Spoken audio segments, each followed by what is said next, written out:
शेख रशीद साहब का इंतकाल हुआ, उसके 4 दिन के बाद अबू आसिम आज़मी साहब का फ़ोन आया कि मैं ताज़ियती लेटर भेज रहा हूँ धुलिये में, उनका जो ज़िम्मेदार है पार्टी का गुड्डू, उसके ज़रिए, तो तुम जाकर आसिफ शेख को ताज़ियती लेटर दे दो।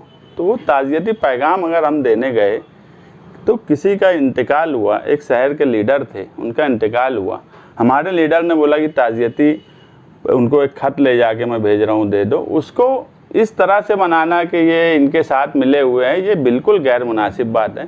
कम से कम मौत मैयत में इस तरह की हरकत करना, इस तरह की बात करना, ये मुझे नहीं लगता कि ये अच्छी बात है। ख़ास तौर से मुफ्ती साहब के लोगों की कि एक सबको पता है और मिलना मिलाना ये शहर देखा है 1999 से मुफ्ती साहब कैसे आए सियासत में, इनका चोली दामन का साथ रहा। सिर्फ 2017 जब गठबंधन हुआ उस वक्त पहली बार मुफ्ती साहब जो है वो शेख रशीद खानवादे से गठबंधन नहीं करे, और उसकी वजह सिर्फ बुलंद इकबाल रहा जिसने मुफ्ती साहब को बोला कि गठबंधन नहीं करना। नहीं तो उस वक्त भी उनकी मर्ज़ी गठबंधन की थी। मुझे उन्होंने बाद में एक बार बोला कि पहली बार अपोजिशन में बैठने जा रहे हैं 2007 से 17 के बीच में, तो मैं बोला मुफ्ती साहब हमारी तो आदत हो गई है, हम अपोजिशन में ही रहते, और आने वाले इलेक्शन के लिए तुम्हारे अपोजिशन में बैठना हमारे लिए फ़ायदेमंद है। तो वो हमेशा से उनके साथ रहे हैं, और मैं आज भी मानता हूँ कि कहीं ना कहीं ये दोनों लोग, आसिफ शेख भी और मुफ्ती साहब भी, ये मिले हुए हैं और जानबूझ के एक दूसरे को टारगेट करते। पर्सनल कोई एक दूसरे का कोई काम नहीं बिगाड़ने की कोशिश करता। आसिफ शेख कभी मुफ्ती साहब के उसमें टेंडर नहीं भरेंगे या उनके लोग नहीं भरेंगे, मुफ्ती साहब कभी उनको नहीं कोई तकलीफ़ देते। बदउनवानी के इतने सवाल गठबंधन के टाइम जो हमारे थे, जब मुफ्ती साहब एमएलए बने, मैंने ज़कात नाके से लेके हर चीज़ दिया कि सीएम ऑफिस में ये देखो ज़कात नाके की फ़ाइल हमारी फंसी हुई है। उस वक्त ये एमएलए थे आसिफ शेख, तो उन्होंने कहीं ना कहीं रोक के रखा है। अब आप एमएलए हो गए तो आप वहाँ तक पहुँच सकते हैं, हम लोग डायरेक्ट सीएम तक हमारी रसाई नहीं है। अब आप एमएलए है तो आपके लिए आसान हो जाएगा। आज तक उन्होंने एक लेटर नहीं दिया, या मुझे कोई बता दे कि मुफ्ती साहब ने बदउनवानी के सवाल पर कोई एक लेटर दिया हो और उसको मुकम्मल अंजाम तक पहुंचाने की कोशिश की हो। कई लक्ष्य विधि ऐसी भी हुई जो वहां पर सवाल असम्बली के लिए दिया गया, मगर वो सवाल वाटर ग्रीस का हो, दिग्विजय कंपनी का हो, बाद में उसमें तोड़ी की गई, डील की गई। तो ये इस तरह से शहर को बेवकूफ़ बना रहे हैं। ये खुद मिले हुए हैं आपस में, एक दूसरे के खिलाफ़ बोलना ये सिर्फ मिले होने का नतीजा है।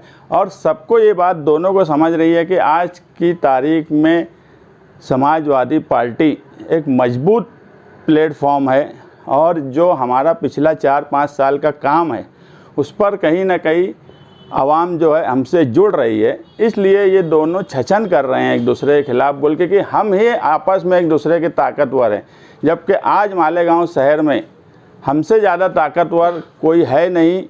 अगर मुफ्ती साहब की कहीं वोट बैंक है, अगर पक्के एरिए में है, तो आगरा रोड के शुमाली हिस्से में उनका कुछ नहीं है। आगरा रोड के शुमाली हिस्से में और दूसरे मुज़ाफ़ात में अगर आज की राष्ट्रवादी का कुछ है तो वहाँ मुफ्ती साहब का कुछ नहीं है।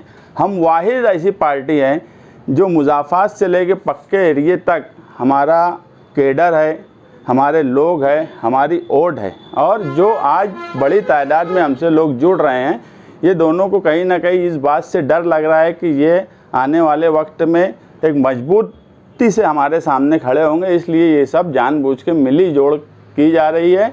बाकी इसमें कोई सच्चाई नहीं है, ये सिर्फ मिली जोड़ है दोनों की, कि वो कैसे भी समाजवादी पार्टी जो है, हम जो हैं, हमको ये बताया जाए कि हम कभी इसकी बी टीम हो जाते, कभी उनकी बी टीम हो जाते। अरे तुम आपस में, मालेगांव शहर नहीं जानता क्या कि तुम्हारी सियासत में एंट्री उन्होंने करवाई, तुम हमेशा कहाँ उनसे मिलते, क्या करते।